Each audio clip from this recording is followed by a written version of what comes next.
Do you need coffee or something? Sure. Hello. Hello. Welcome to Sonder. My name is Maggie. I am a knitter, spinner, sewist, general fiber artist, and new doctor living in Denver, Colorado. But I'm here with my mom. And I'm Katie Goodman, and I'm Maggie's mom, and Grandma to Edie, and I like to do counter cross stitch and needlepoint. Yeah, so I am up in Steamboat. It is a beautiful fall morning. We are drinking some coffee and doing some crafting. And so I thought I would have my mom on here to kind of talk about the family and crafting and kind of life. Yeah, so Mom, do you want to start off by telling me a little bit about like crafting and how you like your oldest memories of crafting? And so my mom and dad were both crafters.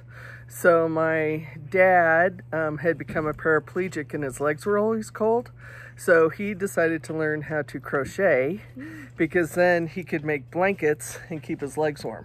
Oh, fun. And while he was crocheting, yeah, that's how it all started. And so while he was crocheting, it would, get longer and longer and cover his legs while he did it. And my mom didn't like to crochet because she got too hot when she crocheted. So my dad made us all blankets, which unfortunately I don't think any exist anymore. He wasn't very good at it, so they kind of fell apart. But hey, he tried. It was awesome. And we all liked him for a few years. And then my mom was a knitter when we were younger. She sewed. She sewed a good portion of our clothes. We were kind of poor. And then, and she would like buy a pair of Levi's and then take them apart and then use them to make a pattern. And then she'd make all of us fake Levi's. And were you all the same size? No, but she knew how to make a pattern bigger or smaller. So she got like a medium-sized pattern, and like within the group, there was a lot of us. So between the group of us, and then she'd pattern up and pattern down. Wow. And one of my favorite Christmases, we really didn't have any money, and my parents asked us if we wanted toys or the big dinner, and we all said we wanted the big dinner. And my mom took all my dad's old shirts and made us all patchwork shirts because that was really popular back then, and then embroidered us all laundry bags. Aww. So, and I probably still have those somewhere. And then she was a big counter cross stitcher, and that's kind of what got me started on counter cross stitch. And then my sister Susan is a quilter. And I have one brother. And she like embroiders. Yeah, too. she's really good at embroidery. And then I have one brother who, two brothers that make musical instruments. We come from like a whole family. Yeah, of one artists. brother who's a tattoo artist, and then he made this picture. We'll bring that out in a little bit. But anyway, so I have one brother who's a tattoo artist. He's a brother nephew. It's complicated, as all big families are. And yeah, that's what I remember living. In the summers, we lived in a cabin that was called Longview, in Longview, Colorado. And it was the first cabin there. And it was made from a mountain man, literally. He would take the fish crates that they threw off the train that went through there. Oh my God. And he made a cabin out of the fish crates and then covered it with logs. And so we lived in that cabin every summer. And I just remember my mom sitting there. She was always working on something. Yeah. So, and the great part about all that is my mom died very young, and we still have all these great pieces of art that she made in our homes. So it's like she's still here a little bit. Yeah, I love too, because I never got to meet my grandma. Her name was Elva. I never got to meet her, but I've been like surrounded by her like art my whole life, which is really special. And I feel like one of the things I remember most growing up is that she made all of these like beautiful ornaments. So we have like a ton of ornaments on our tree that she made, and on our Christmas trees. And so did Aunt Dee, Aunt Deanna, I mean. And so yeah, so our whole family on all sides have always been crafters, and I would say surrounded by country art. Yeah. We have a lot of musicians, and we're just really fortunate. Yeah, so I thought I would bring out, my mom has like a ton of things hanging on her walls, so I just grabbed a few. But do you want to? So this is my mom and my little brother, her uncle. It's complicated. Anyway, Ian made this, and his last name is Rumley. And my mom kept a lot of things locked up, and we had a complicated family and a complicated time. And so this represents, you know, her joy, but also that she had to keep a lot of personal things locked away from the world. And so my brother did a show. He's an artist, yeah. Yeah. Sorry. And I wanted it, and he gave it to me. Yeah. She's really beautiful. It's interesting because I never got to meet her, but I feel like seeing her face, this is like the first time I realized, because everyone always says that you look like Grandpa. No, I think I look like but my mom. I think you look like your mom. I really look like so my much grandma like Nana. Yeah. But, yeah. And Susie looks like her a lot too. And John, my brother John and my brother Bill, really look like my mom. Really look like my mom. Yeah. So that's her. And what's her middle name? May. And everyone's middle name is May. So Maggie was the first granddaughter. My dad told me he had his baseball team and we needed to start on the ballerina troupe. So Maggie was the first girl born. He did. And so... Hold on, there's a flight. That's a helicopter. Oh. It's a flight for life. Flight for life. Okay, that's not good. Well, maybe it's good. Anyway, so, I mean, it's good that we have it because that saves people. But, so when I was pregnant with Maggie, I said, okay, I was pregnant. I just found out. And we decided her name was going to be Maggie May for my mom because, you know, Elva's kind of hard. It's kind of a hard name to carry. It means, I like it. And it means little elf. And Maggie's almost 6 feet tall, so it wouldn't have worked with her at all. But so that started a tradition. And now almost all but one of every girl born after that's middle name is May. Including Edie's. Including Edie, yes. I brought some other things. I don't know if you want to...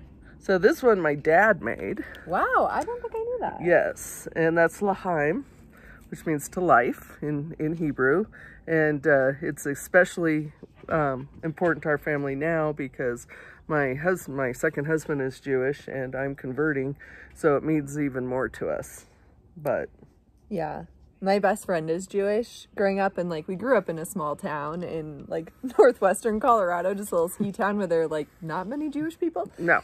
And I remember when Miriam first came to our house, she was like, what is this? This is, like, very random, but beautiful. I'll bring it up closer. And my family was very into being inclusive. And so we welcomed all religions and creeds. I don't think I knew Grandpa made that one. Yep, Grandpa made that one. And then I have this one.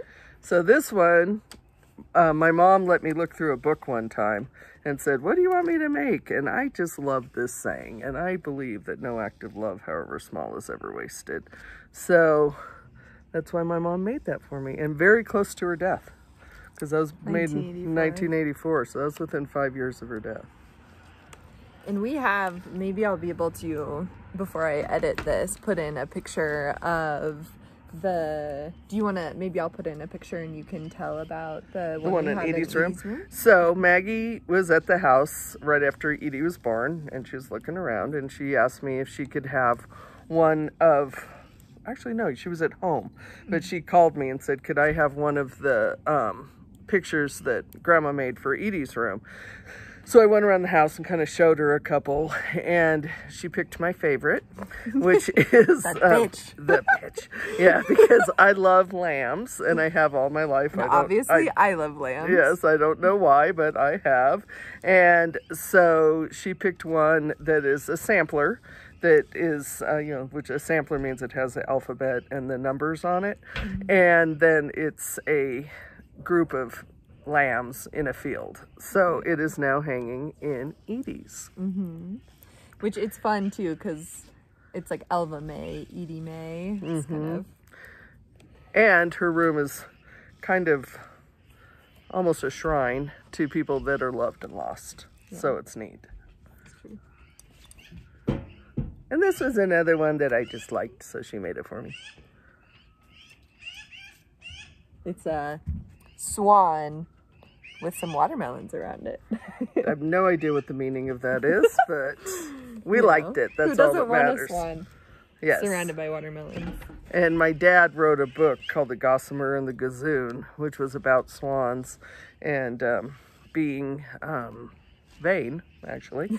And so, and anyway, someday we'll bring those out. And so I think that's probably why I wanted it.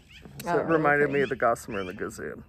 He also made Small, Poor Me Mouse, which is about feeling sorry for yourself. So. And then this one is made by my great aunt Elaine.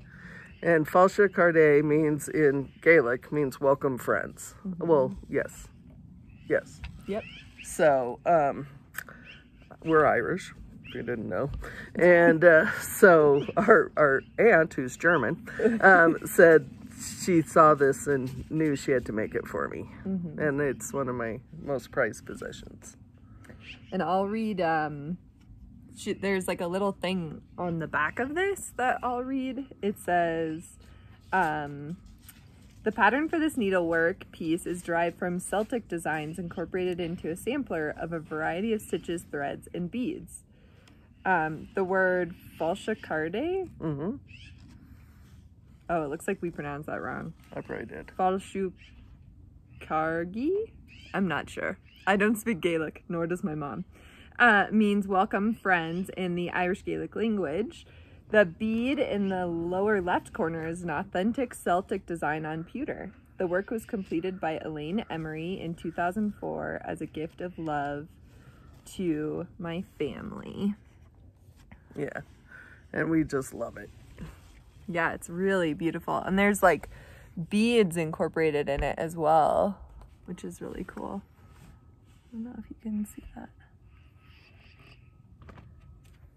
And that's why I say we've just been very fortunate to be surrounded by family in every grouping of our family, which is very big and broad. Do you want to tell us about your stockings? So I have started, because my grandmother made all of us, my siblings and I, stockings.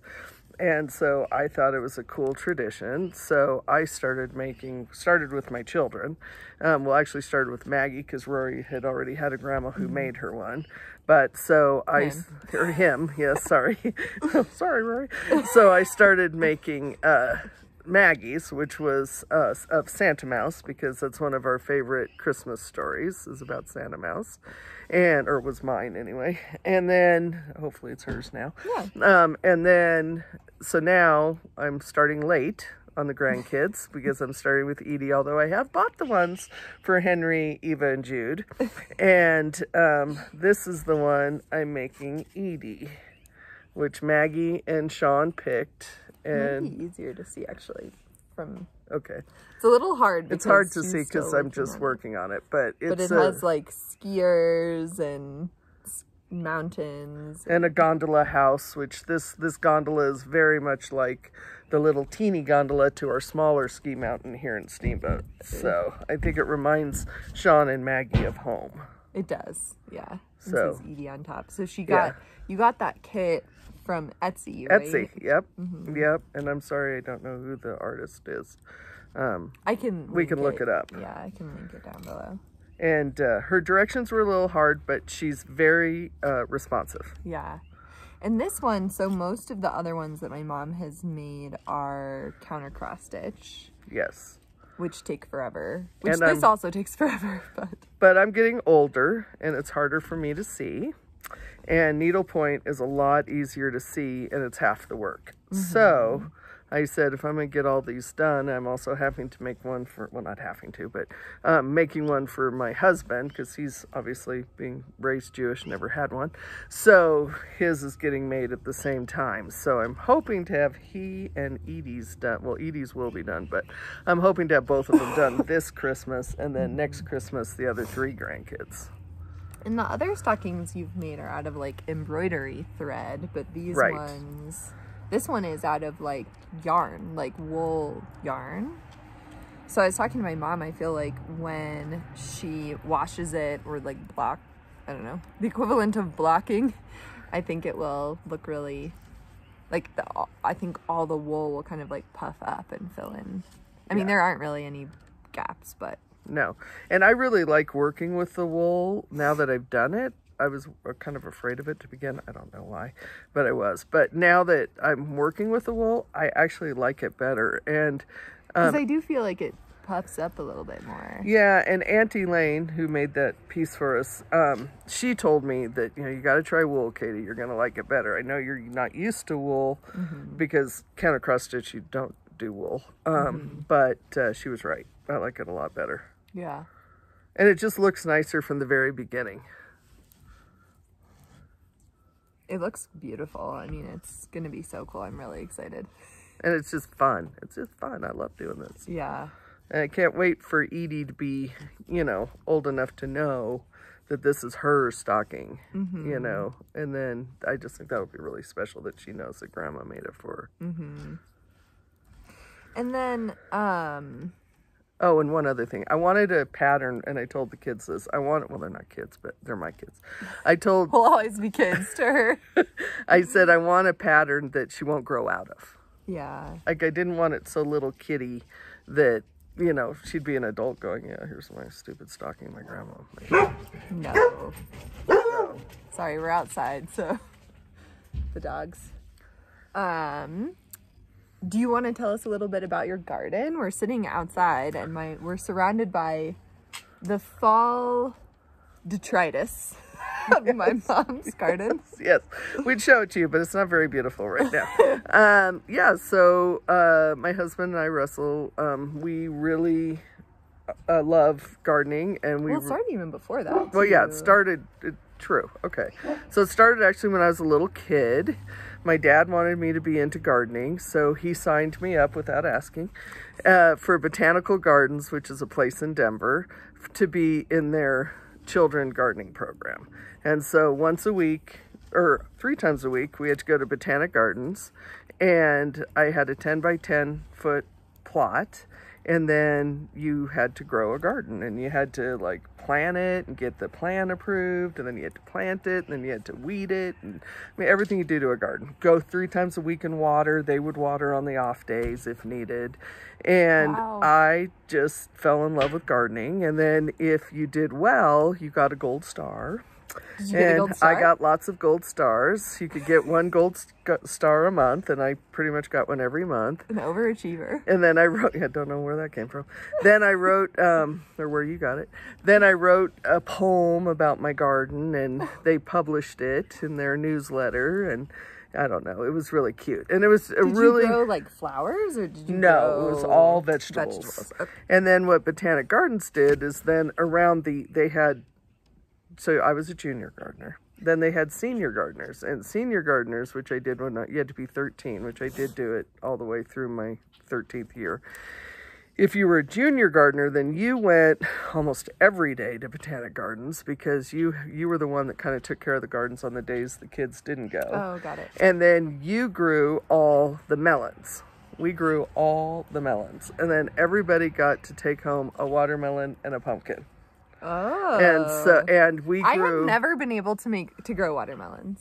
It's really hard. I have tried, and I feel like what happens is before I can like protect them in any real way, the squirrels eat them. Yeah. When they're little and like not good. So we I don't know. That never happened there. So they must have had some kind of squirrel fence. I don't know. I don't know how you'd fence out squirrels. But anyway, and here we don't have squirrels. It's very weird. I've seen 1 squirrel this year. I literally see one right there. Where?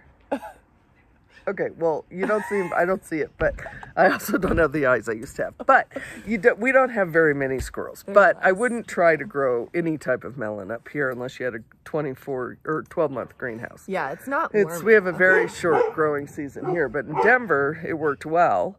And then we grew all the squash too, because the kids only had a 10 by 10 plot. So if they grew squash or watermelon or pumpkins, it would have just been their entire garden.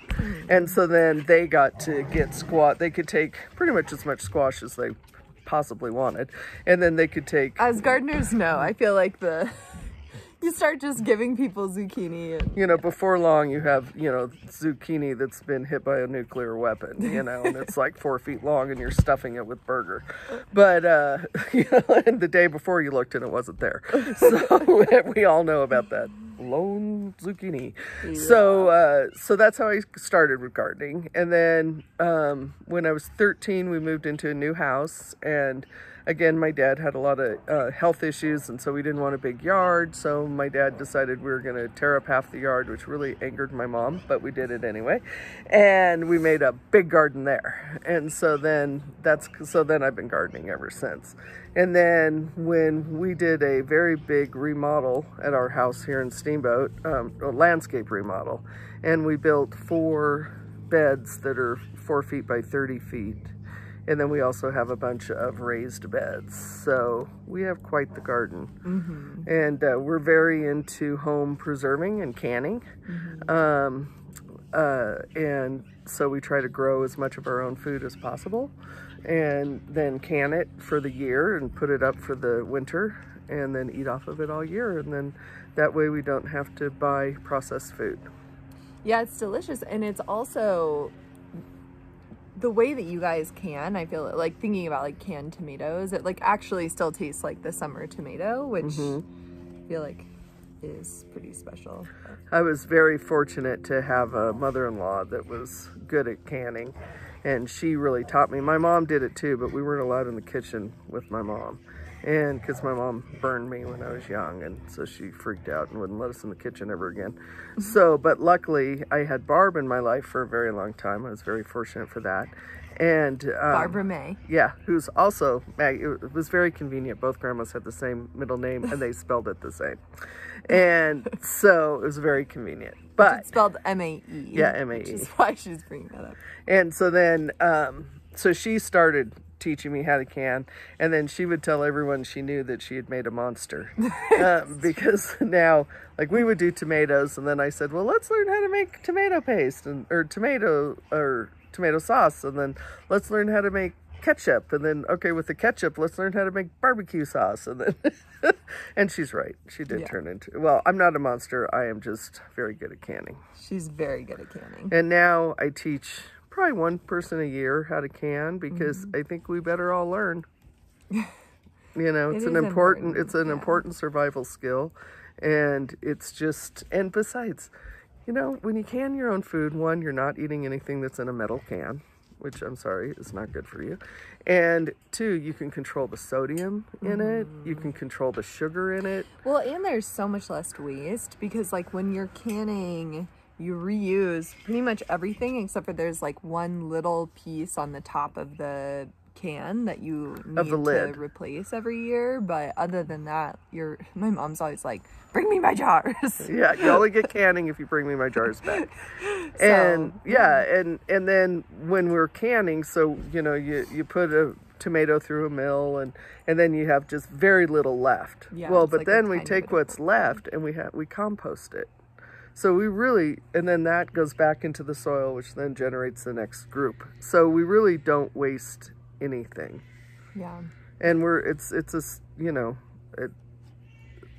I think when you grew up less fortunate than some, and so did your parents, then food insecurity is very relevant to your life, although it's not now, but it was when I was younger. And so, you know, knowing how to put up your own food, you know, you can go for a hike in the mountains and find strawberries and come home and make jam, or sarvice berries or raspberries. Although don't eat berries if you don't know what they are. No, we know what they are. We know what they are.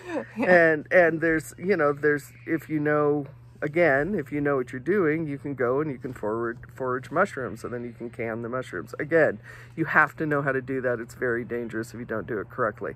But you can learn, and there's agricultural offices in every city that can teach you how to do it. That's cool. I didn't know that. Yeah. Well, should we talk about what we're wearing? We're Yes. both wearing knitwear right now. That Maggie made. Yeah. So I am wearing the bouquet sweater by Junko Okamoto.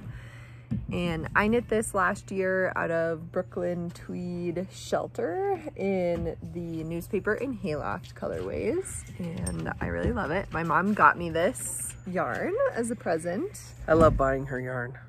I love that she loves buying me yarn. And I'm wearing, I'll open up a little bit so you can see more of it. This is the Weekender by Andrea Mowry, and I knit this out of 2 different yarns. So one is actually the leftover hayloft from this, which is what this is. And then this yarn is actually yarn from the Yampa Valley Fiberworks, from the mill that's just up the road. In Craig, Colorado. And this is from their flock. So this yarn is from the Yampa Valley, which is really cool. Which is where we live. Yeah. Well, where I live. And where Maggie grew up. And her husband grew up. And they're very warm, which is nice. Yes, which is perfect because it's pretty cold today, but we had to find a place where we could do it. Yeah. You might actually hear Edie screaming inside. Yes. But Daddy's got her. He's got her. We'll give her. Maybe. We'll give it a couple minutes, then she may have to go feed Edie. But which I can bring her back, but yes. Well, I might just show some of the things I'm working on right now. Oh, and I can go get Russell's stocking too. Sure. Because I am working on Russell's too. So this is the first thing I'll show. This is the Cinnabar Shawl by Andrea Mowry. This is me a very Andrea Mowry heavy podcast because like all of the things I'm working on are hers right now, but you know. So this is the Cinnabar Shawl and I am actually almost done with it. I have one more row and then I'll bind off, which is crazy. Look how beautiful that is. I love the colors. This is knit out of 2 different yarns. So one is the Spincycle Versus and then the other one is the Spincycle Dyed in the Wool in the Devilish Grin colorway. I did do a little bit of color management with this because I didn't love the like orangey, like the yellow with the red. You see like right here. I don't know why. I didn't love that. It felt very like McDonald's to me. Oh, yeah. I mean, it looks beautiful, but anyway, I really liked this like dark red here. And so that was actually coming up when the syncopated brioche changed. And so I actually broke the yarn, knit with the like orangey bit, and then started knitting with this. So, but other than that, I haven't done any color management. I think part of working with these kind of color changing yarns is just letting it happen. And yeah, so anyway, I'm almost done with this and I'm really excited. I think it's something I'm going to wear all the time.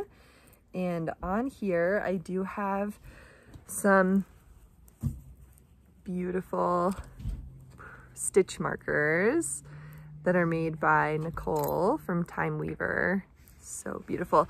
And I actually am excited to finish because the other thing I'm working on, I wanted to use those with, but I was like, I'll just leave them on for now. But the next thing I'm working on, so I have let me try to pull this out. I have a wool and honey sweater by Andrea Mowry and I absolutely love it. But I've had it for several years now and it has just like started to get really ratty. And so I'm making a new one. And so I got this, and my old one is also knit out of is knit out of superwash wool, and it's beautiful, like hand-dyed yarn, but I think that it would look better out of non-superwash wool. What does superwash mean for us that don't know? Yeah, so superwash is essentially a treatment that is done to wool to take off the like little Barbie bits, like barbs that are in the wool, I believe. And essentially it makes it so that you can put it through the washing machine. Okay, so it's like smart wool socks. Exactly. Yeah. Got it. But it also makes it almost have like a plasticky feeling to it. Oh. And it's less warm and has less of the like nice properties of wool. So because it's processed. Yeah, because it's processed. So anyway, I am knitting a new wool and honey sweater, and I'm knitting it out of Le Petit Lambswool. And this is the soft orange brown color. And yeah, it's the Bûches, Le Petit Lambswool, and it's this beautiful kind of browny orange color. And this yarn must be like spun from dyed wool because it has like a lot of depth to the colorway. So I did actually make a swatch, which I don't always do, but it's kind of this tiny little swatch. So, you know, I make swatches usually, but I will also say that I feel like swatches lie. So usually I make a little tiny attempt at a swatch and then get bored and then I just measure, but I'm pretty spot on usually with Andrea Mowry's patterns. But yeah, this is my swatch, which I really like this fabric. I think it will like drape really well, but it has like a good amount of structure to it. And I've already started. So I've finished the tubular cast on and the 1x1 rib, which is kind of interesting. So the bottom of this sweater is 2x2 rib, but the top is 1x1 rib. But I just went with it, mainly because I didn't want to do the 2x2 rib tubular cast on. It's too lazy. But I am working on the little honeycomb bits now. I've already done the smart row or short rows, and yeah, you can see these starting to form. So I'm really excited. This is a sweater that I have a lot of fun knitting, and I don't really mind purling. I know a lot of people hate purling, but I think for me, I hate the act of having to go back and forth between purling and knitting because that really slows me down. But if I'm just purling a row, it doesn't bother me at all. So, and I think that there are some people who have used short rows for this design in order to not have to purl at all, which you could also do, but I'm just purling. What else can I say about this? The only other thing is, so when I cast on, I did the tubular cast on, which I think looks great, but it's a little wonky. It's just a little wonky, and I think that's because I used the same size of needle for the cast on as I did for the rib, which normally I go down a needle size, but I just kind of forgot. So hopefully that'll block out. I think it will, but we'll see. It's the very baby bits of the sweater, but do you want to show what you just brought out and then I'll show my last whip? Okay, so what I means told you work in progress. Okay, well, here's my other whip. So I told you that I'm also making a stocking for my husband, Russell. He picked his out. This is what it will end up looking like. And it's funny because I feel like he chooses like the most Christmassy. Oh, he loves Christmas. I mean, he may not believe in Jesus, but he would listen to Christmas music all year if I let him. Honestly, I feel like for our family at least, and I know every family is different, but I feel like Christmas for us is really about like family. Santa. Family and Santa Claus. She's Santa. I love Santa Claus. And the Christmas tree. Yes. We love yes. Christmas. We love like Christmas. our favorite holiday. Yes, sure. when so I told, even though she's when I told the kids I was Judaism. converting, they said, "Well, we still gonna have Christmas, right?" And I'm like, "Yes." So I find when you do needlepoint, either do the easiest first or the hardest first. So this is so much harder. I did this, like on Edie's, I did the smoke first because I knew that was going to be the hardest thing on this thing to do. And then right now I'm filling in the blue, but then I'm going to go back to the 2 skiers because those are going to be the second hardest. I'm gonna just... So on Russell's, I knew the sweater was going to be the hardest. So I don't know if you can see this, but I almost have the sweater done. So once I get the sweater done, the rest of this is going to go really fast. And there's a lot of color changes with And there's a gazillion. Probably if I'd known how many color changes, I might have said, honey, let's find a better, easier one. But that's okay, because it's going to be wonderful when I get done. And part of my goal with this is just like, even though it's embarrassing and that I cry when I see things like of my mom and stuff, I want the kids to be that way someday when I'm gone. when they said, this is don't something talk about that. this is something my grandma, who I adored, made me. So that's part of why I do it.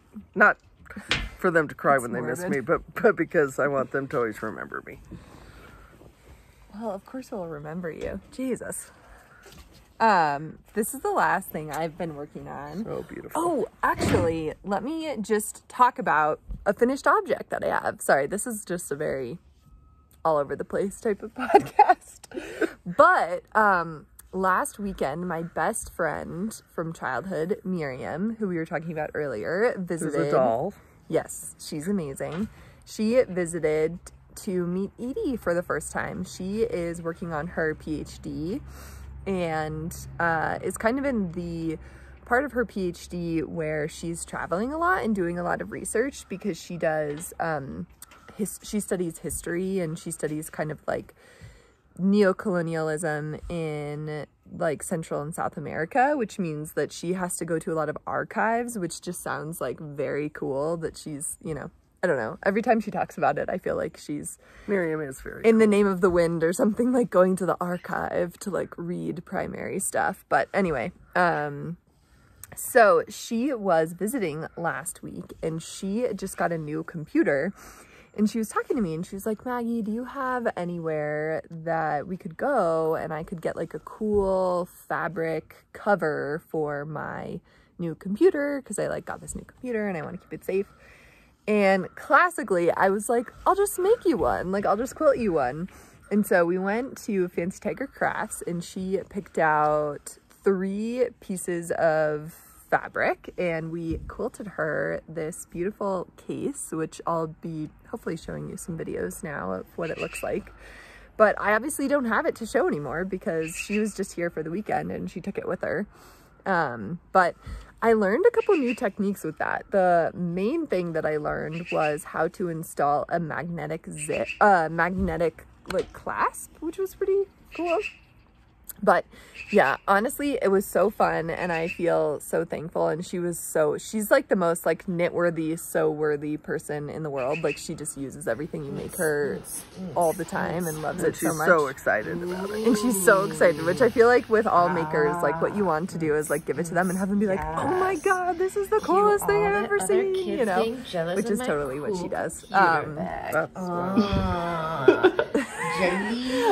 Everybody. So yeah, that is the finished object I have, and that was the sewing that I did. It was hard. I didn't use a pattern. I just kind of like went for it and Grandma made it. would be proud. Yeah. And then this is the last thing that I'm working on, which is the baby quilt. Maybe I'll step back. It's so cute. For Miss Etta. It's a little hard to see because it's like the light, but oh, it's so beautiful. I am still working on the owl. So I have most of the owl done. I'm just doing, the owl is totally done, but I'm just doing the surrounding bits. So I finished all of the kind of branches that it's sitting on, and now I'm just putting in some little like flowers and other embellishments. So very special. Yeah. And then as soon as I am done with this, oh wow, you're really almost done. yeah, I just have like, it's just, oh, it's so tedious. It's not my favorite thing, but then I will quilt it. So hopefully I'll have it finished soon. My goal was to have it done this weekend because we're up here and they live up here, and we were going to bring it to them, but that didn't work out. I feel like it was like, you'll be back. yeah. But that is all of the crafting talk we have. And so I'm going to pause real fast, and we are going to go grab the books. Do you want to grab some books to talk about? Sure. Cool. All right. I'm reading a really scary one. Okay, we're back to talk about books. So the book I am reading right now, I'm about 2/3 of the way finished. Got some coffee spilled on it today. Rambunctious puppy. But this is The Assassin's Quest by Robin Hobb, and I am absolutely obsessed with it. It's so, so good. I have been talking about it for the last few podcasts, so I feel like I don't have a whole lot to say, and it's also the third in a trilogy, so I feel like it's hard to talk about without giving things away. But there was knitting, which I thought it would be kind of fun to read this little bit of the book. Which this won't give anything away because it's just a small little bit about knitting, but I thought it was fun. So this, essentially what's happening right now is that one of the characters is knitting a pair of mittens. Okay. I expect to die on the journey if it's any comfort to you. She took off the mitten, set it with its mate. Casually, she inspected what was left of her skein of wool. She began to cast on stitches, the yarn flowing effortlessly through her fingers. And you needn't worry about me before then. I've made provisions for myself, done a bit of trading, and I have the food and such that I'll need. She glanced up at me from her needles and added quietly, I have the wherewithal to see this journey through to the end. I had to admire her calm assumption that her life was still her own, to do with as she wished. I wondered when I had begun to think of her as a helpless old woman that someone would have to look after now. She looked back down to her knitting. Needlessly, for her fingers continued to work whether she watched them or not. I see you understand me, she said quietly, and that was that. I just love that. I love how it talks about like her not actually needing to look at her knitting, which is so important. Yeah, which Maggie definitely is like, I can't do anything without looking, so. Yeah, but this is very different. Yeah. So we thought we would go and have my mom. So my mom is an avid reader, just like me. I think that's where I got my love of reading. Like when we were growing up, we would be like all watching TV as a family, and my mom would just like be in the room with everyone, but like reading a book. Yeah, I can zone out, no problem reading. But she loves like horror and fantasy. And so I asked her to just talk about some of her favorite horror and fantasy books, or I guess like horror books. Horror books mostly. Because it's that time of year. So and the other thing I did with the kids is we used to travel to South Dakota a lot, and I would read them Harry Potter the entire time we were driving back and forth to South Dakota, 6 to 8 hours at a time. I would have vomited. Yeah, well, I would vomit now, but then I could do it. So this is what I'm reading right now, which is called Psychosis, and it's by Tony Maturano. And anyway, I just started it, but it's basically, I think, going to be about a psychiatrist who goes very wrong. That is my guess, is it's going to be a psychiatrist who ends up turning into a serial killer. Possibly by haunting. Haven't figured it out yet. But I'll just read the back so that people know. My name is Marco, and I am flawed. I know that. And I was fine with it until it cost me my family. Now I'll do anything to get them back, even see a therapist, which is a joke, because I am a therapist. At least I was before I was fired.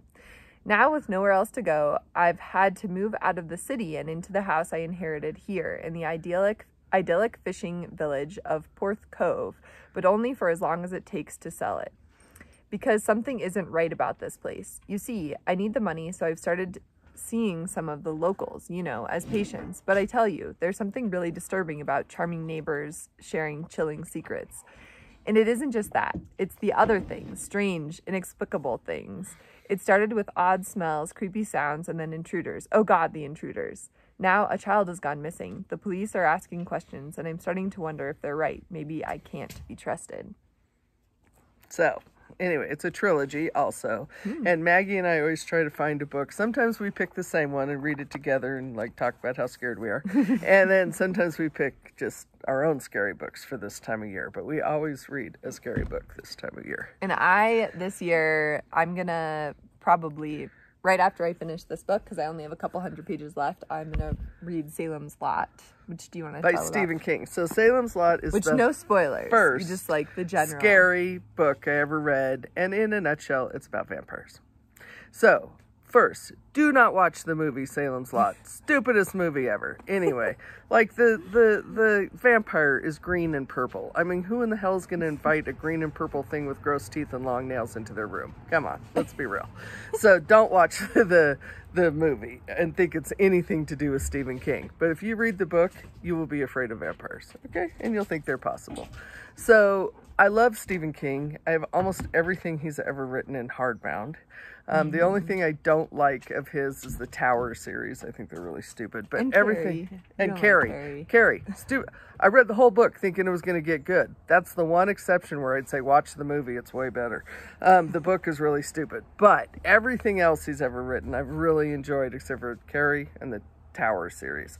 So most of his stuff is, you know, fairly far-fetched. You know, it's vampires, it's werewolves, it's aliens. I don't know that aliens are far-fetched, but but he goes to a real extreme with them. So, but this one, which is Misery, I think anyone who's ever read a trilogy or even longer series understand how much you hate that series to end. And this is someone who just takes that to the extreme. And so this book is so scary because it could happen.